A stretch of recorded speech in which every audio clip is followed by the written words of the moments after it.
जय गुरुदेव। एक बार स्वामी जी महाराज ने सत्संग में सुनाते हुए कहा कि ऐसे ऐसे लोग संगत में आ रहे हैं कि जो ऐसी भक्ति करेंगे कि तुम सबको पीछे छोड़ देंगे। मैं सबको मौका देता हूँ, श्रेय ले लो, फितरजबाजी पैतरेबाजी सब छोड़ दो। मैं जानता हूँ कि तुम करोगे अपने मन की और मेरी बात मानोगे नहीं। ऐसे लोगों का भविष्य अंधकारमय है। तुम यह मत समझना कि बाबा जी का काम मेरे बगैर नहीं होगा। यह मेरा काम नहीं है, यह मालिक का काम है। वह जिससे चाहे उसी से करवा लेगा। अब तो धार बह चली है, इसे कोई रोक नहीं सकता। यह परमात्मा की आवाज है। जो इस आवाज से टकराएगा उसे पछतावा होगा। मैं तो बुरे लोगों को चाहता हूँ, इनकी बुराइयों को दूर करके मैं इनसे काम ले लूंगा। ये भी वाल्मीकि की तरह दुनिया में अपना नाम कर जाएंगे। मुझसे डरने की जरूरत नहीं है। सब लोग सहयोग दो। जो कुछ बाबा जी कहेंगे उसे विश्व के सभी लीडरों को बोलना पड़ेगा। गंगा में पाप धोने से अगर पाप धुल जाए तो कसाई भी रोज नहाए। महात्मा किसी के साथ भूत की तरह लग जाते हैं तो छोड़ते नहीं।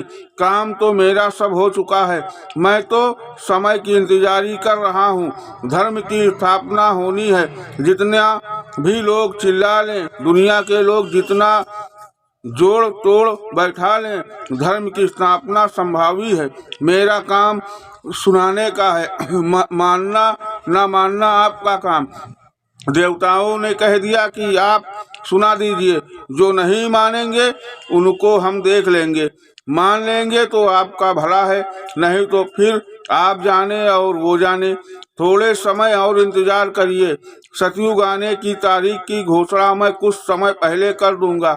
जिन लोगों ने इमरजेंसी में बेगुनाह को सताया है उनका सब नाश हो जाएगा, कोई बच नहीं सकता।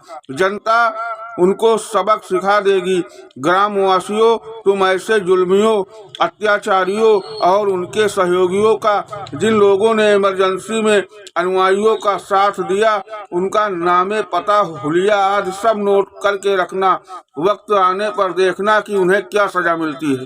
धर्म के नाम पर जितनी मुसीबत पड़े, पीछे हटने की कोई जरूरत नहीं। न जाने कितने पाप कर्म तुम्हारे जमा होंगे, जिसके लिए तुम्हें करोड़ों डंडे पड़ेंगे। उससे अच्छा है कि 2-4 डंडे मार खाकर उसको खत्म कर दें। इसलिए मार खा लेना, शरीर तो छूटना ही है। न मालूम कितने जीवों की हत्याएं की और न जाने क्या क्या कर्म किए, वह सब थोड़े ही में समाप्त हो जाएं।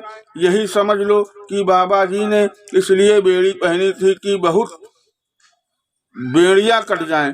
सतयुग आगमन महायज्ञ चतुर्थ में 10 करोड़ उपस्थित होंगे। मैंने जो जो बातें कही हैं उनमें से एक बात भी गलत होने वाली नहीं है। मेरी हर बात पत्थर की लकीर है। ऐसा परिवर्तन होगा कि तारीख याद करेगी। बाबा जी की बातों पर शंका मत करो, शंका करने वाले समाप्त हो जाएंगे। अभी तो खाना पीना मिल रहा है, सारा भौतिकवाद गेहूं के एक दाने पर केंद्रित हो जाएगा। अब जब कभी भी लड़ाई होगी, कोहराम मचेगा और देश की नैया भंवर में पड़कर डूबने लगेगी तो मजबूर होकर तुम्हें आध्यात्मिक शक्तियों के आगे झुकना पड़ेगा। दया की भीख मांगनी होगी, फिर देश की रक्षा महात्मा करेंगे। मैं बहुत सुनाया, बहुत समझाया, हर तरह का संकेत दिया पर तुमने उसकी कोई कदर नहीं की। अब मैं चुप होता हूँ, कुछ और नहीं कहूँगा, ना कोई संकेत दूंगा। तुम जानो, तुम्हारा काम जाने। आगे ऐसी ऐसी बीमारियां, परेशानियां, वर्षा, सूखा, अकाल, भारी तूफान, भूकंप, लड़ाई झगड़े, कोलाहल, कोहराम, तकलीफ आने वाली है, जिन्हें अभी आपने देखा नहीं। भविष्य में व्यापक रूप से भयंकर बीमारियां आएंगी। डॉक्टरों को रोग का पता भी नहीं चलेगा और लोग ठंडे हो जाएंगे। भविष्य में भयंकर महामारी आएगी, लोग खड़े रहेंगे और एकाएक गिरकर दम तोड़ देंगे। भुखमरी आएगी, असंख्य लोग मरेंगे। उसी बीच आपस में लड़ाइयाँ छिड़ जाएंगी, गदर हो जाएगा, तब तुम कैसे जियोगे। आज 1 रुपए में मिलने वाली दवा 100 रुपए में भी नहीं मिलेगी। खुजली की ऐसी बीमारी चलेगी कि लोग बदन खुजलाते खुजलाते पस्त हो जाएंगे।